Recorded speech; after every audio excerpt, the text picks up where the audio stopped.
కేసీఆర్ గారిని పట్టుకొని రంగాలు మాట్లాడుతున్నాడు. మీరు రంగాడు హౌలే గారు పాగం గారు దేడి గారు రేవంత్ రెడ్డి గారు ఈ చెత్తల కొడుకును ఈ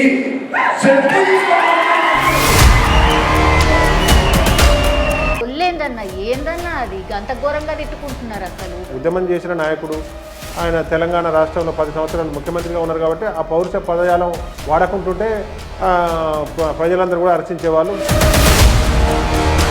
అన్న పవర్ లేకపోతే ఆ పార్టీలో ఉండడం కష్టమా? అవినీతికి సంబంధించిన కేసులు రోజుకొకటి సిఎస్ సోమేష్ కుమార్ వస్తారు, లేకపోతే ఇంకొకళ్ళు వస్తారు. మనం అన్నం తింటున్నప్పుడు 100 మెతుకులు తింటుంటే ఒక మెతుకు కింద పడ్డ దాని మీదనే ఉంటుంది.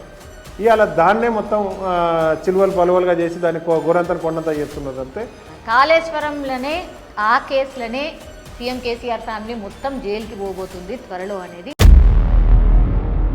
మీరు మొత్తం గడిలు కట్టుకొని మమ్మల్ని ఎవరిని రానియలేదు, అసలు ప్రజల్ని కలవలేదు. కేసీఆర్ గారికి ఉన్నది 300-400 గజాల్లో పాత ఇల్లు ఇక్కడ నందినగర్లో ఉంటుంది. ఇక్కడనే ప్రాబ్లమ్స్ చెప్పుకోవడానికి మస్తు మంది వస్తారు. ఇవాళ గోడలు తీసేసినంత మాత్రం అక్కడ గోడినే నాయకులు అక్కడ టైం ఇచ్చే పరిస్థితి లేదు. ఇప్పుడు ఉద్యమం నుంచి పుట్టినటువంటి పార్టీ అని ఎందుకని ఉద్యమకారులనే మర్చిపోయింది? ఇంకా ఉద్యమకారులకు ఇంకా కొంత న్యాయం చేయాల్సి ఉండే, ఇంకా కొంత ఉద్యమకారుల్ని ఆదుకొని. ఎందుకంటే సో టికెట్ పక్కా అయిపోయిందా? టికెట్ రాకుంటే మరి మీరు కాంగ్రెస్ పార్టీలో కూడా జాయిన్ అవుతారని బాగా జోరుగా ప్రచారం అయితే నడుస్తుంది అన్న. మరి ఒక దగ్గర అవకాశం లేదు అన్నప్పుడు ఇతర పార్టీలు కూడా. మొన్న 4 ఎమ్మెల్యేలు కలిసిండ్రు సీఎం రేవంత్ రెడ్డి గారిని, రాజేంద్ర నగర్ ఎమ్మెల్యేలు కలిసిండ్రు, తీగల కృష్ణారెడ్డి మాజీ మంత్రి సీనియర్ మోస్ట్ ఆయన పోయి కలిసిండ్రు. కూల్చే ప్రయత్నం ఏమైనా జరుగుతుందా? After a very long time, BRSలో very active leader and popular leader, మాజీ మేయర్ ఆఫ్ హైదరాబాద్. సో అన్న చాలా రోజుల తర్వాత టీవీల ముంగిడికి వచ్చిండు. సరే మస్తు రాజకీయం నడుస్తున్నది, 10 ఏళ్ల పాటు బీఆర్ఎస్ పార్టీ ఉన్నది, ఇప్పుడేమో కాంగ్రెస్ పార్టీ. మరి ఎట్లా ఏం నడుస్తుంది, అన్న ఏం చేస్తున్నాడు, ఇప్పుడు నెక్స్ట్ స్టెప్ ఏంది ఫర్దర్గా, ఇవన్నీ విషయాలు మాట్లాడదాం. మనతో పాటు ఉన్నారు బొంతు రామ్మోహన్ అన్న. అన్న నమస్తే, ఎట్లున్నారు? బాగా రోజుల తర్వాత మాకైతే ఇంటర్వ్యూ ఇచ్చారన్న. రాజకీయంగా చాలా రోజుల తర్వాత టీవీ కనపడ్డా రోజు మా పొద్దున్న లేస్తే రాజకీయ కార్యక్రమాల్లో బిజీగా ఉన్నాం. మొన్నటిదాకా అంటే మొన్ననే చాలా రోజుల తర్వాత మనకు అసెంబ్లీ ఎలక్షన్ తర్వాత కొంత ఫ్యామిలీకి కానీ కొంత పర్సనల్ వర్క్స్ కానీ ఇవన్నిట్లో కొద్దిగా అంటే ఒక 10-15% కొంత పనుల మీద ఉన్నది తప్ప మొదటి నుంచి కూడా అంటే తెలంగాణ ఉద్యమం అంతకన్నా ముందు నుంచి కూడా విద్యార్థి రాజకీయాల్లో యూనివర్సిటీ రాజకీయాల్లో ఎక్కడ కూడా కామ్గా ఉన్నా లేదంటే కొద్దిగా ఖాళీగా ఉన్నా కూడా మాకు ఏదో ఆనందమైనట్టు ఆకలైనట్టుగా ఉంటుంది. అంటే ప్రతినిత్యం బిజీ ప్రజా జీవితంలో ఉండడమే అలవాటు అయిపోయింది. కాబట్టి కొంత మనకు అతిపెద్ద ఉద్యమం తర్వాత 10 సంవత్సరాల అధికారం, దాని తర్వాత జరిగిన ఎలక్షన్స్, దాంట్లో కొంత దానికి వెసులుబాటు, దాంట్లో కూడా కొంత సమయం డ్రా చేసుకొని ఉండడం జరిగింది. అంతేగాని వేరే సైలెంట్గా ఉండే సందర్భం రాజకీయ నాయకునికి ఉండదు. ఏమైందన్న అసలు ఎందుకు ఓడిపోయారు, ఎట్లా ఓడిపోయినరు, అంత విశ్లేషణ చేసుకుంటే మీకు ఏమనిపించింది?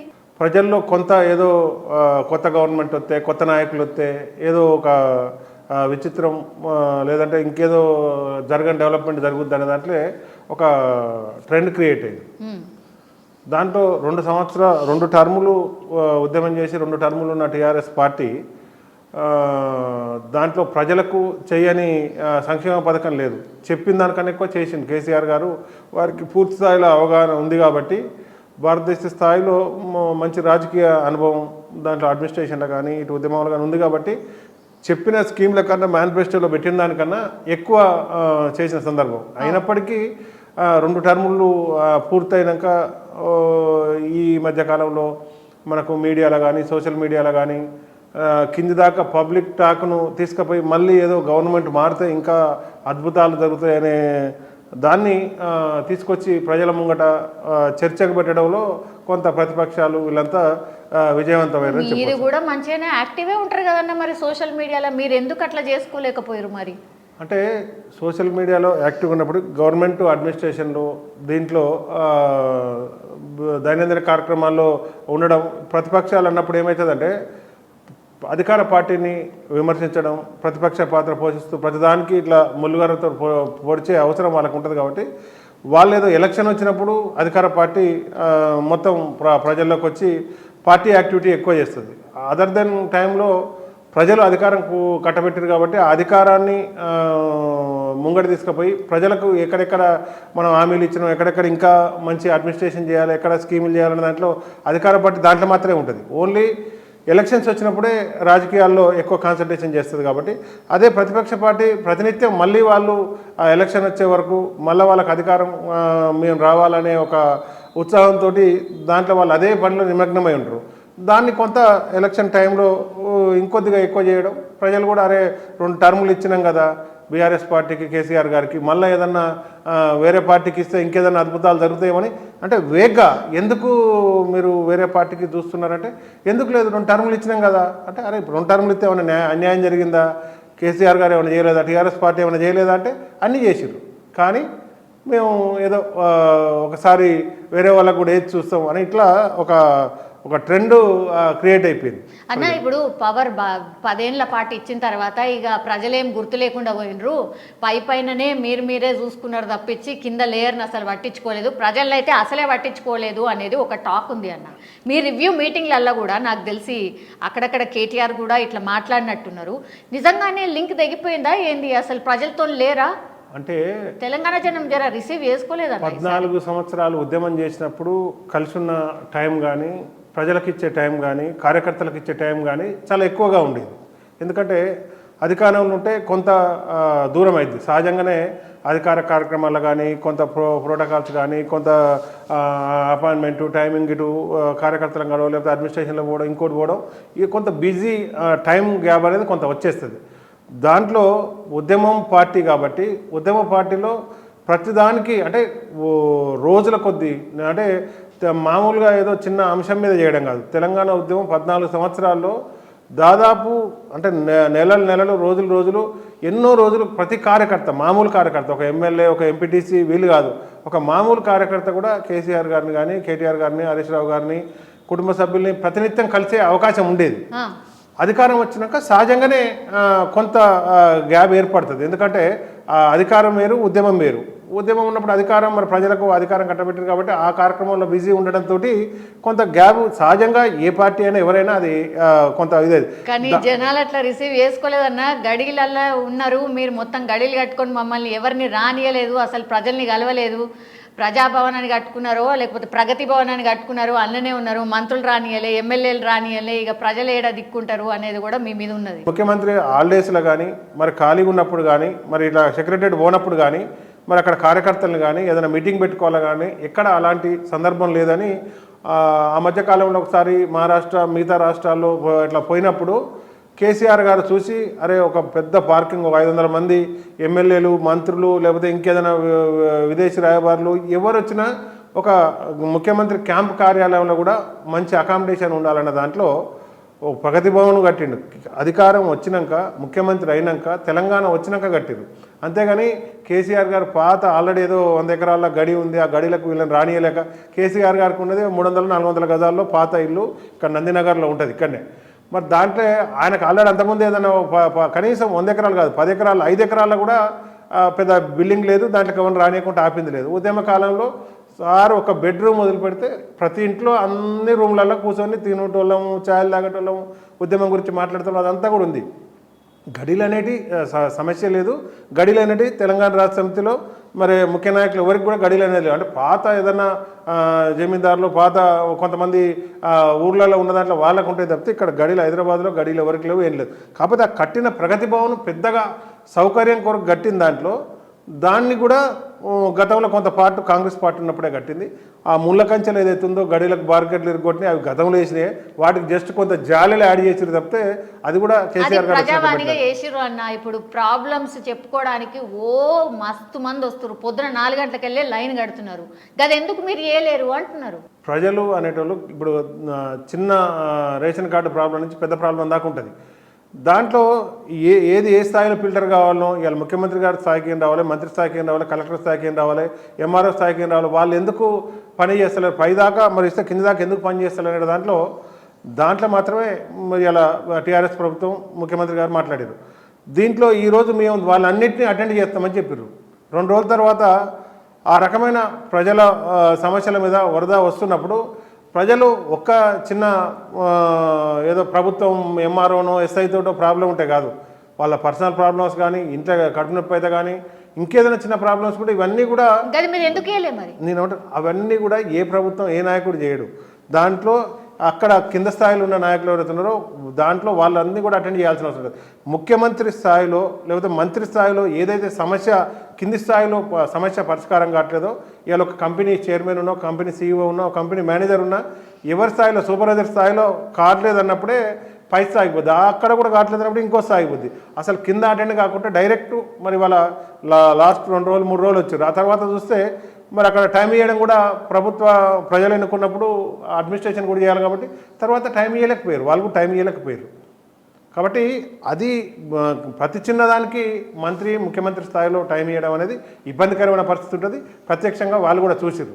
ఇవాళ గోడలు తీసేసినంత మాత్రం అక్కడ గోడినే నాయకులు అక్కడ టైం ఇచ్చే పరిస్థితి లేదు.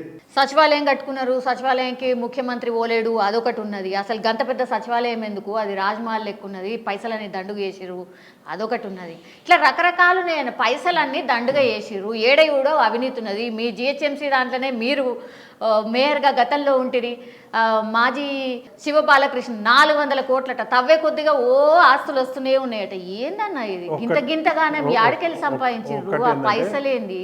ఈ సెక్రటరీ కట్టినాక కేసీఆర్ గారు చాలాసార్లు మరి వచ్చారు, అక్కడ మీటింగ్లు అయినాయి, అన్నీ కూడా అయినాయి. దాని తర్వాతనే మనకు ఎలక్షన్ వాతావరణం వచ్చింది. కాబట్టి ఒక పాజిటివ్ వాతావరణంలో ఒక తెలంగాణ రాష్ట్రానికి కూడా ఒక మంచి తెలంగాణ రాష్ట్రం కూడా ఒక రిచ్ రాష్ట్రం, తెలంగాణ రాష్ట్రం కూడా మంచి అభివృద్ధి చెందిందనేది దాంట్లో కేంద్ర ప్రభుత్వానికి కానీ ఇతర దేశాల నుంచి వచ్చిన వాళ్ళకి కానీ మంచి వాతావరణం ఉండాలి, చూసేటోళ్ళకి కూడా ఒక ఇంప్రెసివ్గా ఉండాలి, ఇన్వెస్టర్స్ కానీ దాని అడ్మినిస్ట్రేటర్స్ కానీ ప్రజలకు కానీ అనే ఒక ఉద్దేశంతో తప్పితే ఆ సెక్రటరీ కట్టడం వల్ల వేరే పార్టీలను బీఆర్ఎస్ పార్టీకో ఇంకొకరికో దానివల్ల ఒరిగేదేం లేదు, దానివల్ల వచ్చిన లాభం కూడా ఏమి ఉండదు. అవినీతికి సంబంధించిన కేసులు రోజుకొకటి. సిఎస్ సోమేష్ కుమార్ వస్తారు, లేకపోతే ఇంకొకళ్ళు వస్తారు, బాగా మందిని మార్చేసిండ్రు. మొన్ననైతే పిఎస్ పంజాగుట్టకు సంబంధించిన పిఎస్ని మొత్తం ఖాళీనే చేసేసిర్రు. ఇట్లా సంచలన నిర్ణయాలు ఎందుకు తీసుకోవాల్సిన పరిస్థితి వస్తున్నది? సంచలనాల కోసమే అంటారా, లేకపోతే నిజంగానే ఆడేమైనా జరిగిందా? అంటే పంజాగుట్ట పోలీస్ స్టేషన్లో ఏం జరిగింది ఏంటి అనేది మొత్తం బయటకైతే రాలేదు. కొంత ఏదో ఇన్ఫర్మేషన్ లీక్ అవుతుంది కాబట్టి 85 మందిని ఒకటేసారి సంచలన నిర్ణయం తీసుకొని చేసినామంటే ఆ మాత్రం అక్కడ జరిగింది ఏంది అనేది పూర్తి స్థాయిలో బయటికి రాలేదు. ప్రతి గవర్నమెంటు లేకపోతే అలా పనిచేసిపోయిన స్టాఫ్కు, పాత స్టాఫ్కు, కొత్త స్టాఫ్కు ఎవరో ఒకరు కొంత మంచిగా ఉండడమో, సాన్నిహిత్యంగా ఉండడమో, ఏదో ఒక ఇన్ఫర్మేషన్ లీక్ అవ్వడమో ప్రతి అది ప్రైవేట్లో కానీ గవర్నమెంట్లో కానీ ఆ బుద్ధి ఉన్న వాళ్ళకి అది ఉంటుంది. మరి అక్కడ ఏం జరిగిందనేది మనకు తెలియదు. కానీ అది ప్రైవేట్లో గవర్నమెంట్లో ఎక్కడైనా ఎవరన్నా ఒకరు వాళ్ళకి సానుకూలంగా లేకపోతే వాళ్ళకి జాబ్ ఇచ్చిన వాళ్ళు లేకపోతే వాళ్ళకి కొద్దిగా మంచిగా ఉన్న వాళ్ళు, మంచిగా చూసుకున్న వాళ్ళు ఉంటే జరుగుతాయి. కానీ ఇక్కడ పంజాగుట్ట పోలీస్ స్టేషన్ ఏం జరిగింది, 85 మంది ఏం చేశారనేది తెలియదు. మీరు అన్నట్టుగా శివబాలకృష్ణ ఇప్పుడు ఆ ఏసీబీ కేసులో రైడ్ అవుతుంది. శివబాలకృష్ణ ఈరోజు రైడ్ అవుతుంది. దాంట్లో ఎవరెవరు వస్తే వాళ్ళకు చట్టపరంగా ఆయన ఏం తప్పు చేస్తే దాని పరంగా జరుగుతుంది. శివబాలకృష్ణ ఇలా ఫస్ట్ టైం కాదు, గత స్వతంత్రం వచ్చిన 70 ఏళ్ళ కానించి భారతదేశ వ్యాప్తంగా కానీ తెలంగాణలో కానీ ఇట్లాంటి శివబాలకృష్ణలు ఇంకోళ్ళు చాలామంది తప్పు చేసిన వాళ్ళను, అది ఏ ప్రభుత్వం అయినా ఎవరైనా, ఇవాళ ఇప్పుడు కాంగ్రెస్ ప్రభుత్వం అయినా, ఇంతకుముందున్న బీఆర్ఎస్ ప్రభుత్వం అయినా, అంతకుముందున్న తెలుగుదేశం ప్రభుత్వం అయినా, ఎవరైనా తప్పు చేసినప్పుడు వెనకేసుకొచ్చేది లేదు. ఆయన తప్పు చేయలేదు కాబట్టి వదిలిపెట్టమని ఎవరు అనట్లేదు. ఆయన స్వప్రయోజనాలకు ప్రభుత్వ అడ్మినిస్ట్రేషన్ను అవినీతిని న్యాయం చేసినప్పుడు డెఫినెట్గా చట్టపరమైన చర్యలు తీసుకుంటారు. దాన్ని ఎవరైనా పెద్ద పేర్లు రాబోతున్నాయి అని అంటున్నారు. అలా మున్సిపల్ శాఖ మంత్రి గతంలో పనిచేసిన మీ కేటీఆర్ గారిది కూడా రాబోతుంది అంటున్నారు. ఇట్లా రకరకాలు మాట్లాడుతున్నారన్న, మాట్లాడిందే మిమ్మల్ని అడుగుతుంది. నేనేమంటున్నానంటే ఎక్కడ గతంలో కూడా ఇట్లాంటి ఆరోపణలు చాలా వచ్చినాయి. మరి ఏది కూడా ప్రూవ్ అయింది లేదు. గతంలో మంత్రుల మీద, ముఖ్యమంత్రి మీద, అధికారుల మీద వచ్చినాయి. దాంట్లో నిజంగా ఎవరు ఉంటే దాన్ని ఎవరు ఆపితే ప్రేమ కొద్దీ ఇప్పుడు ఉన్న గవర్నమెంట్ ఎవరు ఆపరు. అంతకుముందు ఉన్న వాళ్ళు కూడా ఎవరంటే నిగ్గి నేర్తానికి ఒక ఇండిపెండెంట్ శాఖ ఏసీబీ శాఖని ఇచ్చారు. వాళ్ళు దాంట్లో ఎవరు ఉన్నారో వాళ్ళు బాధాప్త బయట పెడతారు. ఇంతకుముందు కూడా గతంలో మంత్రుల మీద, కేటీఆర్ గారి మీద, కేసీఆర్ అన్నీ వచ్చినాయి. కానీ ఏది నిరూపణ ఏంది అనేది మనకు ఇప్పటిదాకా చూసుకుంటే తెలుస్తుంది. యా, ఇప్పుడు మీ విషయానికి వస్తే అన్న, ఇప్పుడు పార్లమెంట్ ఎలక్షన్లు రాబోతున్నాయి. అసెంబ్లీ ఎలక్షన్స్లా దెబ్బతిన్న తర్వాత డెఫినెట్లీ పార్టీ కొంత కోలుకోవడానికో లేకపోతే ఇంకా మళ్ళా బూస్టప్ కావడానికో అగైన్ కేసీఆర్ గారు ఈరోజు ఐ థింక్ తెలంగాణ భవన్కి వచ్చినట్టున్నారు. సో ఒక రివ్యూ స్టార్ట్ అయింది, అగైన్ బూస్టప్ చేసే ప్రయత్నం ఒకటైతే జరుగుతుంది.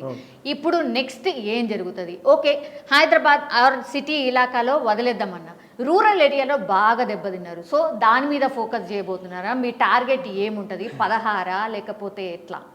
అంటే రూరల్ ఏరియాలో దెబ్బతిన్నది, అర్బన్ ఏరియాలో దెబ్బతిన్నది ఏం లేదు. దీంట్లో కొంత ఎలక్షన్ ఫోబియా ఏదైతే మనకు 2 టర్ములు వచ్చిందో దాంట్లో రూరల్ ఏరియాలో కానీ అర్బన్ ఏరియాలో కొన్ని సీట్లు కానీ మనకు తగ్గడం జరిగింది. దాంట్లో ఇప్పటికే పార్లమెంటు సమీక్షలన్నీ కూడా ఎందుకు మనకు ఏది జరిగినా కూడా దాని రివ్యూ పోస్ట్ మార్టం ఉండాలి. దాంట్లో 17 పార్లమెంట్ల రివ్యూ, దాని సమీక్షలు, కార్యకర్తల మనోభావాలు, ఎక్కడ గ్యాప్స్ వచ్చినాయి, ఎక్కడ కొంత ఇంకా టైం ఇచ్చి స్పెండ్ చేయాల్సిన దాంట్లో పూర్తి స్థాయి సమీక్షలన్నీ కూడా జరిగినాయి. ఆ తర్వాత ఇప్పుడు కాన్స్టిట్యున్సీ వైజ్గా కూడా జరుగుతున్నాయి. ఈ లోపల దాంట్లో రూరల్లో కానీ అర్బన్లో కానీ పార్టీని మళ్ళా బలోపేతం చేసి ముందుకు ఎట్లా పోవాలి. గతంలో ఉద్యమం ఉమ్మడి ఆంధ్రప్రదేశ్లోనే అన్ని ప్రభుత్వాలని అవన్నీ సమస్యలను ఎదుర్కొని ఉద్యమం చేసిన చరిత్ర ఘనత కేసీఆర్ గారికి, టీఆర్ఎస్ పార్టీకి, మరి ఇలా బీఆర్ఎస్ పార్టీకి ఉంది. కాబట్టి ఇప్పుడు కూడా మళ్ళీ పడిలేసిన కెరటంలాగా ముందుకు ఎలా పోవాలి పార్టీ అనే దాంట్లో కేసీఆర్ గారు మరి చాలా రోజుల కాంచి వారు మేధోమదనం చేసుకుంటూ ఉన్నారు. ఇప్పుడు ఇవాళ తెలంగాణ భవన్లో కూడా కృష్ణా వాటర్ కేఆర్ఎంబీకి సంబంధించింది కానీ లొల్లేందన్నా, ఏందన్నా అది గంత ఘోరంగా తిట్టుకుంటున్నారు. అసలు చెప్పు చూపెట్టడమేందన్నా ఘోరంగా అసలు అది. అంటే మరి అంత అది ఎక్స్ట్రీమ్ అయిందా కాలేదా మీరు ఎప్పుడు? బాల్కా సుమన్ మరీ చెప్పు చూపెట్టుడు ఎక్స్ట్రీమా కాదా? అంటే రాజకీయాల్లో ఏమైందంటే ఒకరు మాట్లాడితే ఇంకోరు మాట్లాడడం, ఇవన్నీ కూడా ఇదైపోయినాయి. ఇవాళ కేసీఆర్ గారి గురించి ఇవాళ కాంగ్రెస్ నాయకులు మాట్లాడు, కాంగ్రెస్ నాయకులకు సంబంధించి బాల్క సుమన్ మాట్లాడు, ఇవన్నీ ఏంటంటే అంటే కొంత మామూలుగా కూడా మాట్లాడుకోవచ్చు. కానీ ఇవాళ అవతల వాళ్ళు పౌరుష పదజాలం మాట్లాడుతోటి మరి ఇక్కడ బాల్క సుమన్ కానీ మిగతా టీఆర్ఎస్ బీఆర్ఎస్ నాయకులు కానీ వీళ్ళంతా నిన్న మొత్తం చూస్తే కూడా అదే ఇష్యూ అంతా కూడా వైరల్ అవ్వకుండా ఉంది. అంటే దాంట్లో జరిగింది ఏంటిది, ప్రజలకు నిజంగా కృష్ణా జలాల పట్ల ఇలా బీఆర్ఎస్ పార్టీ గతంలో మరి ఎంత మంచిగా అడ్మినిస్ట్రేషన్ చేసుకుంటూ పోయింది, మరి ఇప్పుడు ఇలా కాంగ్రెస్ పార్టీ వచ్చినాక ఏం జరుగుతుంది, ఆ కేఆర్ఎం ప్రజలకు నిజంగా ఎవరు తప్పు చేసిరు ఏందనేది దానికి సంబంధించి అసెంబ్లీలో మాట్లాడుకుందామని చెప్పి ఈ లోపే మాటల తుడ్డాలు, యుద్ధాలు ఇవన్నీ కూడా కొంత ఇబ్బందికరమైన వాతావరణం కూడా ఏర్పడ్డది. అది మంచి వాతావరణం కాదు. కానీ దాంట్లో ఆయన మొదలే కాంగ్రెస్ నాయకులు కొంత కేసీఆర్ గారి పట్ల ఆయన ఉద్యమం చేసిన నాయకుడు, ఆయన తెలంగాణ రాష్ట్రంలో 10 సంవత్సరాలు ముఖ్యమంత్రిగా ఉన్నారు. కాబట్టి ఆ పౌరుష పదజాలం వాడకుంటుంటే ప్రజలందరూ కూడా హర్షించేవాళ్ళు. దానికి మరి ఇబ్బందికరమైన వాతావరణంలో మనసు నొప్పి ఇవాళ ఒక్కొక్కరు ఒక్కొక్క రకంగా ఆ రకంగా రియాక్ట్ అయ్యారు. ఇప్పుడు ఎవరిది తప్పు అంటే ఇప్పుడు ముందు మాట్లాడి వెనక మాట్లాడే దాంట్లో ఎవరిని ఇప్పుడు మన తప్పు పట్టే విధంగా ఉండదు. ఎందుకంటే ఫస్టే ఒక పై స్థాయిలో ఉన్న వ్యక్తులు ఆ పౌరుష పదజాలం వాడుకుంటుంటే బాగుంటుంది. ఇప్పుడు ఉద్యమం పార్టీ, ఉద్యమం నుంచి పుట్టినటువంటి పార్టీ అన్న, ఎందుకని ఉద్యమకారులనే మర్చిపోయింది? ఇది బాగా నడుస్తోంది చర్చ. ఎందుకంటే కాంగ్రెస్ పార్టీ వచ్చి జస్ట్ 50-60 రోజులైంది, ఉద్యమకారులను దగ్గర తీసుకుంటుంది, ఉద్యమకారులకు ఏదో ఒకటి ఇస్తుంది, వాళ్ళని గుర్తిస్తుంది, ఇట్లవన్నీ చేస్తోంది. సో మీరు ఏవైతే మిస్ చేసిర్రో అవన్నిటినీ అది క్యారీ చేసే ప్రయత్నం చేస్తున్నట్టు అనిపిస్తలేదా? ఇప్పుడు ఏమనిపిస్తుంది మీకు? అరే అనిపిస్తుందా? ఇంకోటి, ఉద్యమకారులకట ఈసారి కేసీఆర్ గారు మేబీ పార్లమెంట్ ఎలక్షన్స్లో టికెట్లు ఇవ్వాలన్న ఆలోచన చేస్తున్నారని కూడా టాక్, అందులో మీ పేరు కూడా ఉన్నదనేది కూడా ఒక టాక్. టీఆర్ఎస్ పార్టీ మరి వాళ్ళ ఉద్యమకారుల విషయంలో కానీ చాలా వరకు బీఆర్ఎస్ పార్టీ కేసీఆర్ గారు ఇవాళ వారికి న్యాయం చేసి చాలా వరకు పదవులు వచ్చినాయి. అయినప్పటికీ దాంట్లో లోటుపాట్లు ఇంకా ఏదైనా చేయంది ఏదైతుందో ఇంకొద్ది కాలక్రమేణా చేద్దామనో లేకపోతే కొంత సహజంగా కొట్టడం ఏదైనా మిస్ అయినా ఉంటే 10 ఏళ్ళు అయిందన్న ఇంకెప్పుడు చేస్తారు అదే దాంట్లో ఏదైనా 1-2 మిస్ అయిన అంశాలు ఏదైతున్నాయో ఇప్పుడు వచ్చిన ప్రభుత్వం వాళ్ళకి న్యాయం చేస్తామన్న దాంట్లో ఏదవుతుంది. సరే, ఎవరైనా ప్రభుత్వంలో వరకు ఉద్యమకారులకు కానీ కష్టపడ్డ వాళ్ళకి కానీ తెలంగాణ రాష్ట్ర సాధనలో ఉన్న వారికి కానీ న్యాయం చేయడంలో వాళ్ళు కూడా మరి ఇదే రాష్ట్రం నుండి పార్టీగా ప్రభుత్వంగా ఉన్నారు కాబట్టి చేయడంలో తప్పేం లేదు. కాకపోతే ఏంటంటే బీఆర్ఎస్ పార్టీలో కాలక్రమేణా 10 ఏళ్ళు నడుస్తున్న క్రమంలో ఇంకా ఉద్యమకారులకు ఇంకా కొంత న్యాయం చేయాల్సి ఉండే, ఇంకా కొంత ఉద్యమకారుల్ని ఆదుకొని, ఎందుకంటే గతంలో ఒక పిల్లర్స్ లాగా ఎన్నిటినో ఎదుర్కొని మరి అలా తెలంగాణ ఉద్యమకారులు ఉన్నారు కాబట్టి ఇంకా కొంత న్యాయం జరగాల్సి ఉండనేది ఉద్యమకారులో ఉన్న చర్చ భావన. దాన్నే మరి మొన్న మధ్యన మీరు అన్నట్టుగా సమీక్ష సమావేశాల్లో కూడా ఎక్కడ మనకు గ్యాప్ వచ్చింది, ఎక్కడ మనం ఉద్యమకారులకు ఇవాళ మనకు ఇబ్బందికరమైన పరిస్థితులు వచ్చినాయి, వాళ్ళని ఇంకా మనం ఎక్కడ ఆదుకోవాల్సి ఉండే, ఎక్కడ అవకాశాలు ఇవ్వాల్సి ఉండే, దానికి కూడా చర్చలు అవన్నీ కూడా జరిగినాయి. కాబట్టి మరి ఇప్పుడు పార్లమెంట్ ఎలక్షన్లో కూడా మరి నిజంగా ఉన్న 17 సీట్లలో ఎక్కువ శాతం ఉద్యమకారులకు ఇచ్చి మొదటి నుంచి ఉండి పార్టీకి మరి అలా 10 ఏళ్ళల్లో కానీ మరి అధికారం వచ్చినాక కూడా కొంత పార్టీకి బాగా కష్టపడ్డ వరకు న్యాయం చేసిన వరకు ఉంటుంది. ఈ తరహా ఎక్కువ ఇస్తే ఇప్పుడు ఉన్న పరిస్థితులలో ఇంకా బీఆర్ఎస్ పార్టీకి ప్లస్ అయ్యి మంచి ఫలితాలు వస్తాయి అనేది మొన్న ఈ మధ్యన సమీక్షల్లో కూడా సీనియర్ కార్యకర్తలు కానీ లీడర్లు కానీ అభిప్రాయం వెళ్ళబుచ్చడం జరిగింది. ఎవరి పేర్లు వినిపిస్తున్నాయి అన్న? మీ పేరు అయితే వినబడుతున్నది, దాసోజు శ్రవణ్ గారి పేరు వినబడుతున్నది, అండ్ శంకరమ్మ పేరు వినబడుతున్నది, దాని తర్వాత కర్ణె ప్రభాకర్ గారి పేరు వినబడుతున్నది. ఇవన్నీ కరెక్టేనా నేను చెప్పిన పేర్లు? నేను ఏమంటే వీళ్ళంతా ఉద్యమకారులే. ఇవాళ శంకరమ్మ కొడుకును శ్రీకాంతాచార్య పోగొట్టుకోరు. కర్ణ ప్రభాకర్ గారు మొదటి నుంచి ఉన్న ఉద్యమకారుడే. శ్రావణం అంటే నేను ఏమంటానంటే మీరు చెప్పిన పేర్లు ఇంకా చెప్పని పేర్లు కూడా చాలా ఉన్నాయి. మీరు చెప్పండి అన్న, మీరు చెప్పండి ఇంకేం పేర్లు అంటే ఇప్పుడు అన్న. ఇప్పుడు 10 ఏళ్ళు అయిపోయింది, మీరు మాట్లాడకుండా మీరు వాయిస్ రేజ్ చేయకుండా ఎట్లా తెలుస్తుంది? అంటే ఇది లిమిటెడ్ సీట్లు ఉన్న పార్లమెంట్ ఎలక్షన్, ఇది అసెంబ్లీ ఎలక్షన్ కాదు కాబట్టి దాంట్లో ఆస్పిరెంట్స్ ఉండే వాళ్ళు కొంత తక్కువగా ఉంటారు. దీంట్లో మీరు అన్న పేర్లు కాకుండా ఇంకా ఆయా కాన్స్టిట్యున్సీలలో కష్టపడి పనిచేసిన వాళ్ళు ఉంటారు.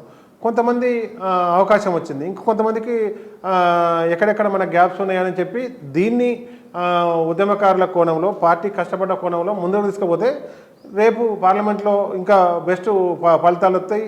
మన అవతల పార్టీలకు కూడా మన ధీటుగా సమాధానం చెప్తానికి అయిద్ది అనేది మా భావన కానీ ఉద్యమకారుల భావన కానీ. ఓకే, మీరున్నారా? డెఫినెట్గా నేను ఈ హైదరాబాద్ సిటీలో ఇక్కడనే విద్యార్థి ప్రెసిడెంట్గా, యూత్ ప్రెసిడెంట్గా హైదరాబాద్ పనిచేసినాం, పార్టీకి పనిచేసినాం. అదేవిధంగా హైదరాబాద్ మేయర్గా మరి హైదరాబాద్ నగరానికి అభివృద్ధిని మరి అందించడంలో మరి అలా కేసీఆర్ గారు, కేటీఆర్ గారి నేతృత్వంలో వాళ్ళ గైడెన్స్లో ఎక్కడ కూడా ఒక మాట అనిపించుకోకుండా ప్రజల నాయకుల మరి వాళ్ళ అడ్మినిస్ట్రేషన్లో ఎక్కడ కాంట్రవర్సీలు లేకుండా హైదరాబాద్ నగర అభివృద్ధిలో శాయశక్తుల మనం కష్టపడ్డాం. కరోనా మహమ్మారి ఉన్నప్పుడు కూడా ఎక్కడ ఇబ్బంది పడకుండా సేవలు అందించడం ఇవన్నీ ఉన్నాయి. కాబట్టి అయినా పార్టీ మిమ్మల్ని అసెంబ్లీ దాంట్లో గుర్తించలేదు. టికెట్ వస్తుంది అనుకున్నారు, రాలేదు. అసెంబ్లీ దాంట్లో మనం సీరియస్గా అడిగినాం, దాంట్లో అవకాశం రాలేదు. సరే ఈక్వేషన్స్ కుదరలేదు అన్నారు కాబట్టి ఇప్పుడు సికింద్రాబాద్ పార్లమెంట్ కానీ మల్కాజ్గిరి పార్లమెంట్ కానీ రెండిట్లో ఏదో ఒకటి అకామిడేట్ చేస్తారని చెప్పి ఎదురు చూస్తున్నాం. ఓకే, ఎదురు చూస్తున్నారా? నిజంగానే మీకు ఒక ప్రామిస్ వచ్చిందా? మీ ప్రామిసు ఇప్పటికీ ఎవరికి కూడా అఫీషియల్గా మీరు మీ మీడియాలో కానీ ఎక్కడ కానీ అఫీషియల్గా వీళ్ళకి ఇస్తున్నామని చెప్పి పార్టీ ఇప్పటివరకు ఎవరికి కూడా డిక్లేర్ చేయలేదు. కాబట్టి డెఫినెట్గా సేవలు పార్టీ నిర్మాణంలో కానీ ఉద్యమ నిర్మాణంలో కానీ వీళ్ళ హైదరాబాద్ మేయర్గా కానీ ఈ హైదరాబాద్కు పని చేసినాం కాబట్టి డెఫినెట్గా అవకాశం ఇవ్వాలని చెప్పి పార్టీకి రిక్వెస్ట్ పెట్టడం జరిగింది. సో టికెట్ పక్కా అయిపోయిందా? టికెట్ రాకుంటే మరి మీరు కాంగ్రెస్ పార్టీలో కూడా జాయిన్ అవుతారని బాగా జోరుగా ప్రచారం అయితే నడుస్తుంది అన్న. ఎలక్షన్స్ సందర్భంగా ఏదైతే మనకు ఆస్పిరేషన్స్ ఉంటాయో మనం టీఆర్ఎస్ పార్టీలో మరి ఇవాళ ఉద్యమం చేసి ఇవాళ బీఆర్ఎస్ ప్రభుత్వంలో ఇవాళ మేయర్గా చేసి హైదరాబాద్ నగరానికి అనుబంధం ఉంది కాబట్టి ఇవాళ బీఆర్ఎస్ పార్టీ నుంచే ఇవాళ నిలబడాలన్న దాంట్లో డిసైడ్ అయినాం. ఇవాళ కేసీఆర్ గారిని కానీ కేటీఆర్ గారిని కానీ హరీష్ రావు గారిని కానీ పార్టీ అధిష్టానం పెద్దలందరినీ కూడా నేను దీనికి సరైన క్యాండిడేట్ను నేను ఖచ్చితంగా గెలుచుకొని డెఫినెట్గా బీఆర్ఎస్ పార్టీకి అసెట్ అవుతా అని చెప్పి అడుగుతున్నాం. మరి ఇవాళ పార్టీ అధిష్టానం కూడా సీరియస్గా పరిశీలిస్తుంది. ఎవరికిస్తే ఇవాళ మనకు సీటు గెలుస్తుంది, ఎవరికిస్తే ప్రజలు ఉద్యమకారులు మరి ఇవాళ దానికి మనకు మంచి మైలేజ్ ఉంటుందని ఇవన్నీ కూడా ఆలోచించి నిర్ణయం తీసుకుంటారు అనే దాంట్లో ఉంది. మీరు అన్నట్టుగా వేరే పార్టీలు అంటారా ఇలా అసెంబ్లీ కానీ పార్లమెంట్ ఎలక్షన్స్ ఇవన్నీ జరుగుతున్నప్పుడు ఏదైతే ఒక సరైన క్యాండిడేట్ ఉండి మరి ఒక దగ్గర అవకాశం లేను అన్నప్పుడు ఇతర పార్టీలు కూడా రకరకాల సోర్సుల ద్వారా మా పార్టీలు వస్తే మేము అవకాశం ఇస్తాం అని చెప్పి వాళ్ళు కూడా ఇన్విటేషన్స్ మాట్లాడుతుండ్రు అది వేరే పార్టీలు అందరికి ఉంటుంటాయి. ఇవాళ ఒక్కరికి కాదు, ఇవాళ ఒక పార్టీ నాయకునికి తప్ప, ఒక పార్టీ అధిష్టానం మా పార్టీ అధ్యక్షునికి తప్ప ప్రతి ఒక్కరికి వాళ్ళు ఇన్వైట్ చేసే ప్రయత్నం చేస్తారు. ఇవాళ బీజేపీలో ఇవాళ ఒక మోడీ గారిని, అమిత్ షా గారిని, నడ్డా గారిని తప్ప, ఇక్కడ కాంగ్రెస్ పార్టీలో ఇలా రేవంత్ రెడ్డి గారిని తప్ప ఏదైతే ఒక టాప్ 2-3 ఉంటారో వాళ్ళని వదిలిపెట్టి అందరినీ అవకాశం ఉంటే మా పార్టీలో మేము అకామిడేట్ చేస్తామని ఆడతారు. దాంట్లో రాజకీయాల్లో ఉంటాం కాబట్టి పోము అనేది మన ఆత్మ పరిశీలన ఉంటుంది తప్పితే అట్లా అనుకున్నప్పుడు గతంలో 2014లో కానీ 2018లో కానీ మొన్న 23లో అసెంబ్లీ ఎన్నికలు కానీ నేనే కాదు నా లెక్క ఉన్న వాళ్ళు చాలామందిని ఈ పార్టీ నుంచి ఆ పార్టీ, ఆ పార్టీ నుంచి ఈ పార్టీ ఇన్వైట్ చేస్తుంటారు అక్కడున్న స్థానిక పరిస్థితులు బట్టి. కానీ మనం బీఆర్ఎస్ పార్టీ నుంచి అవకాశం రావాలి, బీఆర్ఎస్ పార్టీలో పోటీ చేయాలనే దాంట్లో సీరియస్గా దాని మీద కాన్సన్ట్రేషన్ చేసి ముంగడిపోతున్నాం. అంతేగాని వేరే పార్టీలు అడుగుతూ ఉంటారు, అందరినీ అడుగుతూ ఉంటారు, నన్నొక్కనేం కాదు, అందరినీ పార్టీ ఎలక్షన్ సందర్భంగా అడుగుతూ ఉంటారు. కానీ అక్కడ సందర్భం అవన్నీ వాళ్ళకు నచ్చినప్పుడు మాత్రమే ఆ నిర్ణయాలు తీసుకుంటూ ఉంటారు. ఎస్ అన్న, పవర్ లేకపోతే ఆ పార్టీలో ఉండడం కష్టమా, లేదంటే నిజంగానే గతంలో మీరు ఏదైతే పవర్లో ఉన్నప్పుడు సంపాదించుకున్న ఆస్తులు ఏవైతే ఉంటాయో అవన్నిటి నుంచి కాపాడుకోవాలంటే పవర్ ఉన్న పార్టీలకు జంప్ చేసుడు బెటరా? ఈ 2 ఆప్షన్లు ఏం చూస్తారన్న రాజకీయ నాయకులు జనరల్లీ? మా లెక్క ఉద్యమం నుంచి వచ్చిన వాళ్ళకు అది పవర్ ఉన్నా లేకపోయినా ప్రతిక్షణం ఉద్యమం లెక్కన ఉంటుంది. ఇవాళ చాలామంది అనుకుంటారు టీఆర్ఎస్ పార్టీలో 10 సంవత్సరాల అధికారంలో ఒక్క నాయకుడిని ఇవాళ మీరు పోయి మైకి పెట్టినా కూడా ఆ 10 సంవత్సరాల ప్రభుత్వ సమయంలో కూడా ఒక ఉద్యమంలాగానే నడిపించాడు కేసీఆర్ గారు. దాంట్లో మీరు అన్నట్టుగా ప్రతి ఒక్కరికి ఆ బాధ ఉండదు.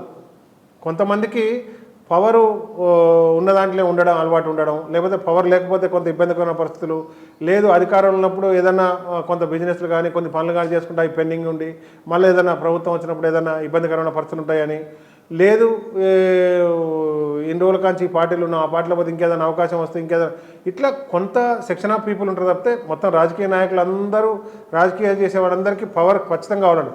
కొన్ని ఇప్పుడు కాంగ్రెస్ పార్టీ ఉంది, ఇప్పుడు తెలుగుదేశం పార్టీ ఉంది, బీజేపీ ఉంది, కొన్ని రాష్ట్రాల్లో అధికారంలో ఉండదు. కానీ అయినా ఉన్న కాడికి కొంతమంది దాంట్లో కొట్లాడుకుంటానో దాన్ని నడిపించుకుంటూ ఉంటారు.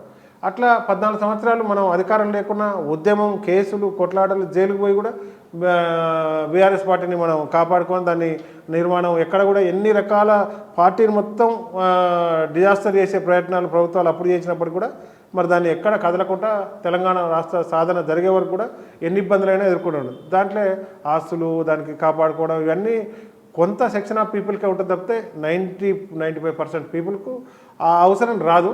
మొన్న 4 ఎమ్మెల్యేలు కలిసిండ్రు సీఎం రేవంత్ రెడ్డి గారిని, రాజేంద్ర నగర్ ఎమ్మెల్యేలు కలిసిండ్రు, తీగల కృష్ణారెడ్డి మాజీ మంత్రి సీనియర్ మోస్ట్ ఆయన పోయి కలిసిండు. ఇట్లా వరుస పెట్టి కలుస్తున్నారు. ఒకవైపేమో ఇవాళనేమో మీ ఎంపీఏ పెద్దపల్లి ఎంపీ జాయిన్ అయ్యిండు కాంగ్రెస్ పార్టీలో, ఇట్లా జరుగుతుంది. ఇంకోవైపు ఏమో కాంగ్రెస్ పార్టీలు తెగ దాడి చేస్తుర్రు. ఇక మీరు మీ కేసీఆర్కి సంబంధించిన ఫ్యామిలీ మొత్తం జైలుకి పోతుంది, వాళ్ళది ఫ్లైట్ రెడీ పెట్టుకున్నారు, ఎప్పుడంటే అప్పుడు జంపు కొడతారు అని ఒకళ్ళు మాట్లాడుతున్నారు.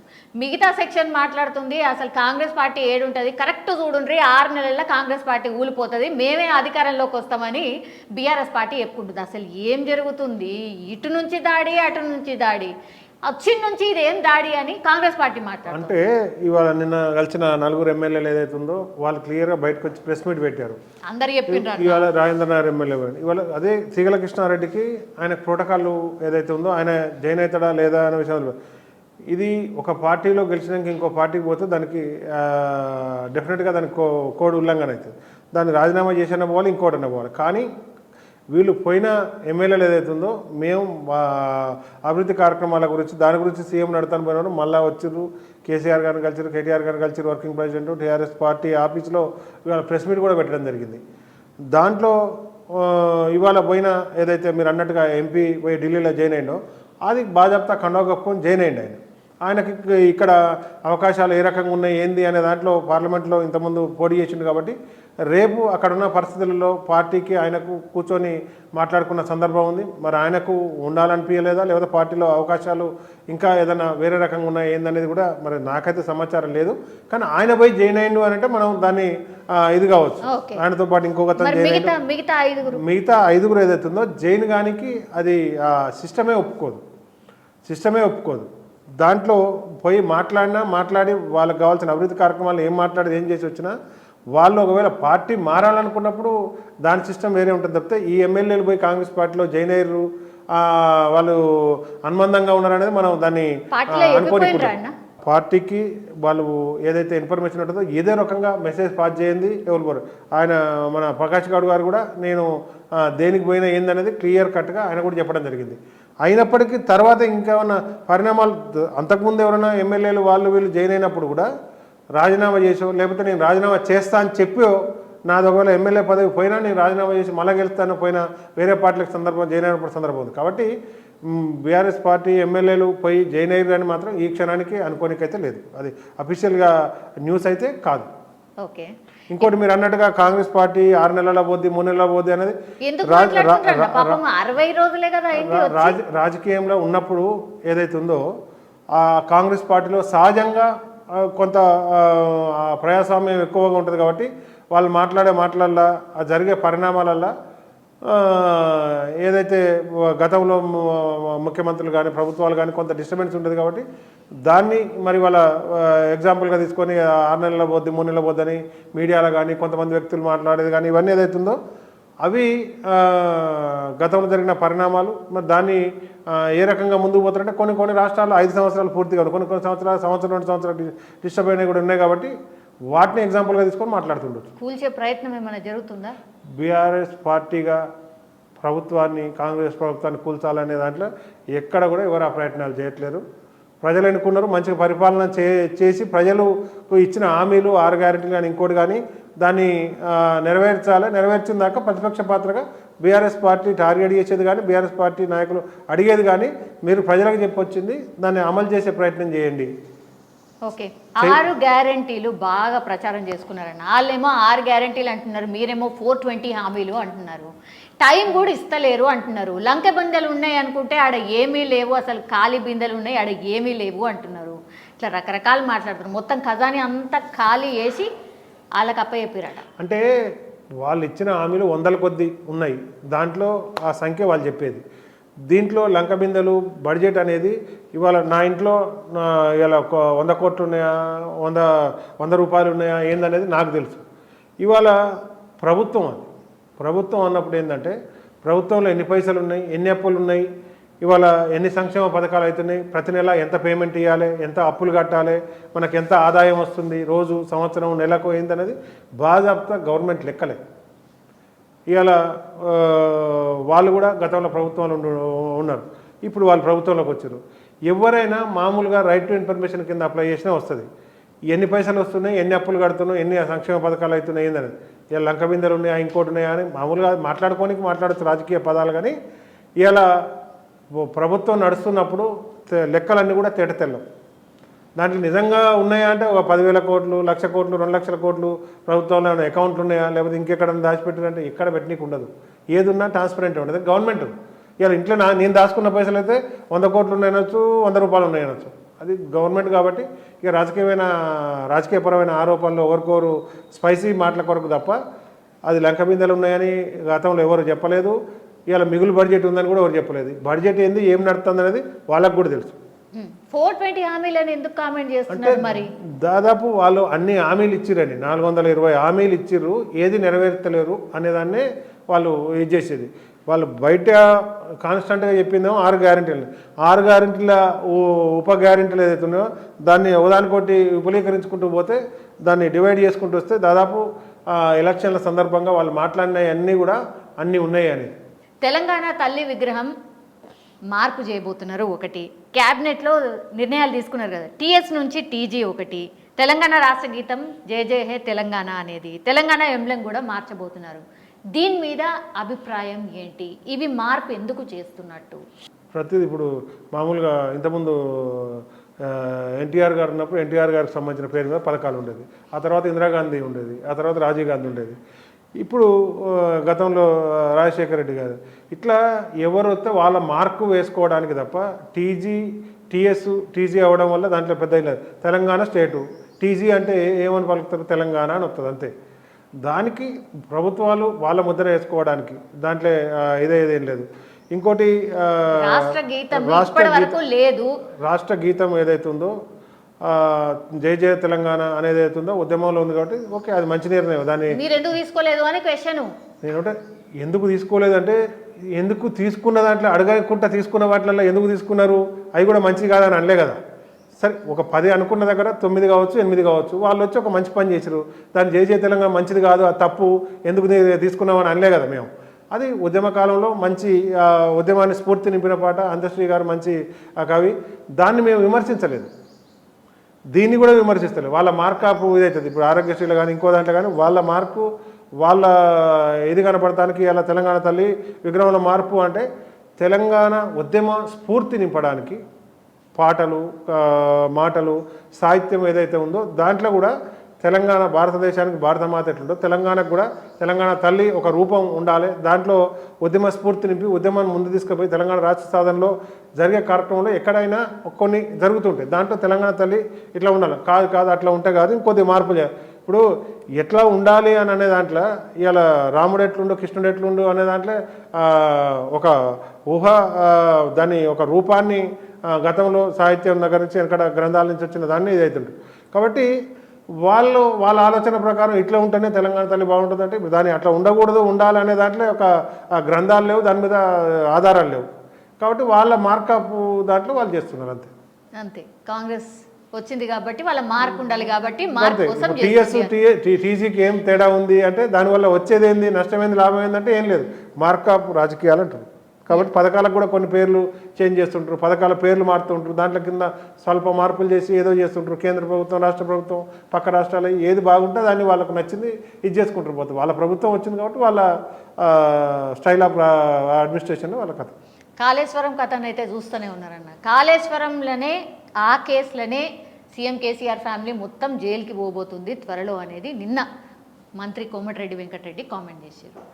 కాళేశ్వరంలో 1,00,000 కోట్లు మింగినరు అని పదే మాట్లాడుతున్నారు. విజిలెన్స్ నడుస్తున్నది, కేసులు నడుస్తున్నాయి, ఇవన్నీ తెలుసు. అది ఎందుకు కుంగింది అంటే ఏం చెప్తారు? అయితే ఆన్లైన్లో మొత్తం కూడా మీడియాలో ఉంటాయి. ఇప్పుడు పేపర్ తీసినా, మీ టీవీ తీసినా, ఇంకో టీవీ తీసినా అసలు కాళేశ్వరం మొత్తం లిఫ్ట్ ఇరిగేషన్ ప్రాజెక్టులు కడతానికంతా కూడా ఎన్ని లక్షలు అయినాయి, 1,00,000 కోట్లు కాలే. ఆల్మోస్ట్ 1,00,000 దాటి కొంత ముంగడిపోయి ఉంటుంది అంతే, ఎగ్జాక్ట్ లెక్కలు తీస్తే. ఇవాళ ఒక 10 లక్షల కోట్లు, కనీసం 5 లక్షల కోట్లు పెట్టి ప్రాజెక్టులు కడితే దాంట్లో 1,00,000 కోట్ల కుంభకోణం అవుతుంది.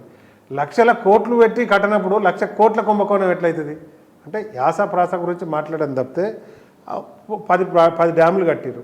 ఇలా మేడిగడ్డ కానీ, కాళేశ్వరం కానీ, ఇంకా చాలా డ్యామ్స్ ఉన్నాయి, ఇటు కృష్ణాలో కానీ, ఇటు గోదావరి మీద కానీ.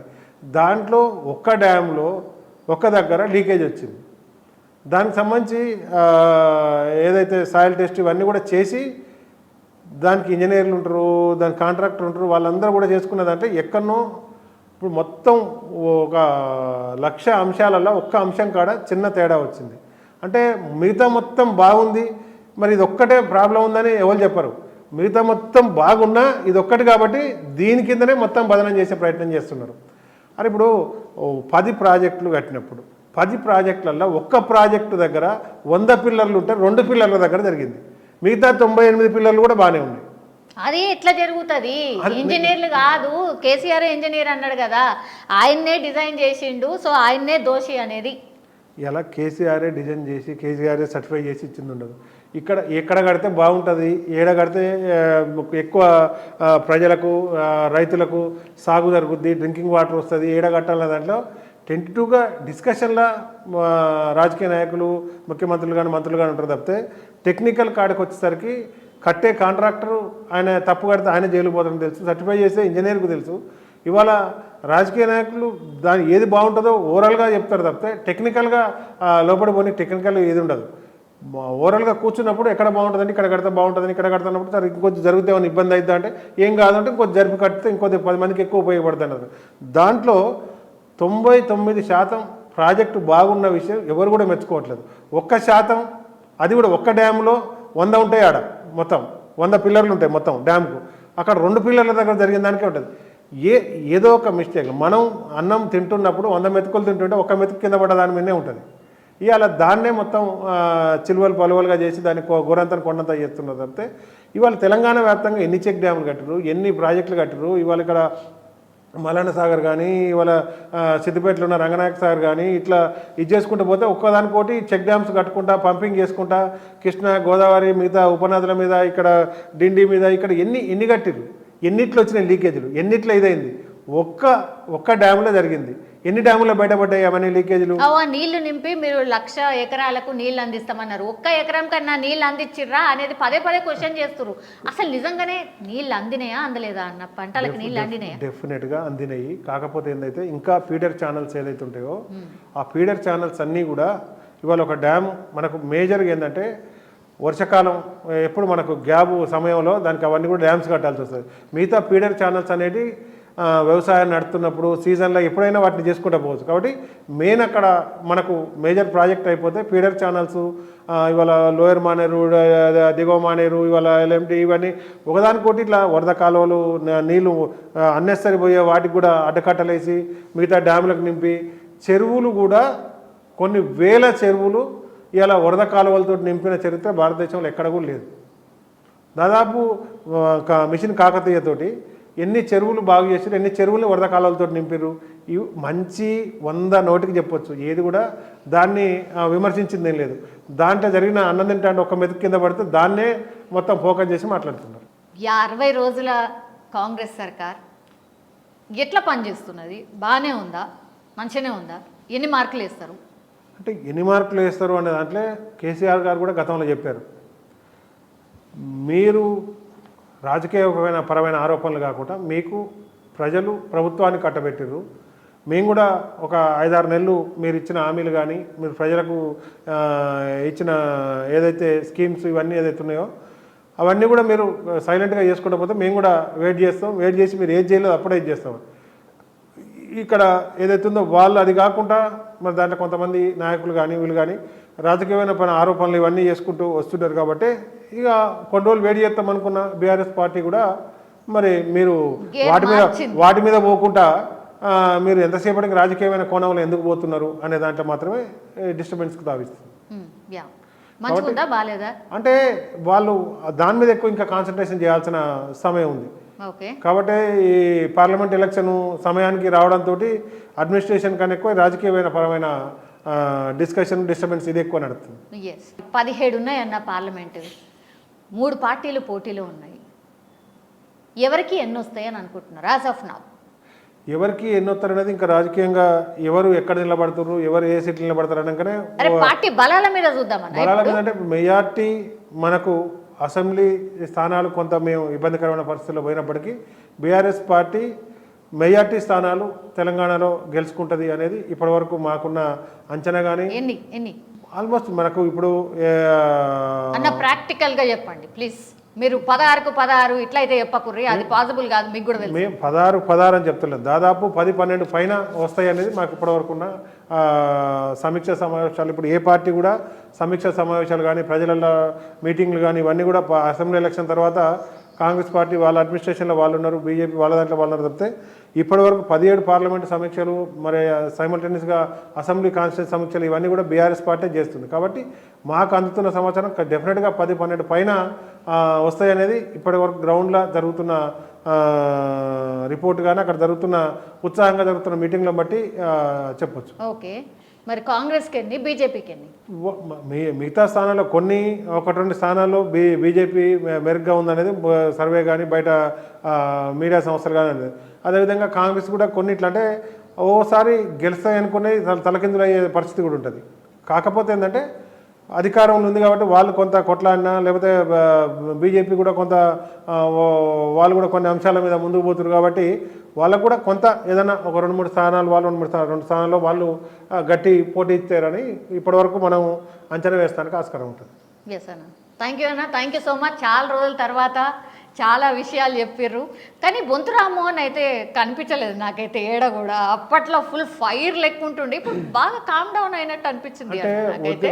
ఉద్యమం వేరు, అధికారం వేరు. మళ్ళీ ఇప్పుడు ఏదైతే ప్రతిపక్ష పాత్ర, రాజకీయాలు ఇవన్నీ కూడా ఉంటాయి కాబట్టి డెఫినెట్గా కొంత అదే ఇంతకుముందు మనం మాట్లాడుకుంది కూడా, అధికారం వచ్చినాక కొంత అణిగి అడ్మినిస్ట్రేషన్ ప్రజలకు చేసుకుంటూ పోవాలి. ప్రతిపక్షంలో ఉన్నప్పుడు అధికార పక్షం ఏం చేస్తుంది, ఏం చేస్తలేదు, ఏం చేస్తా అని చెప్పింది అనేది క్వశ్చనింగ్ మీద ఎక్కువ ఉంటుంది కాబట్టి అప్పుడు ఎక్కువ ఎలివేషన్ బయటికి కనబడుతుంది. ఎస్ అన్న, థ్యాంక్ యూ సో మచ్.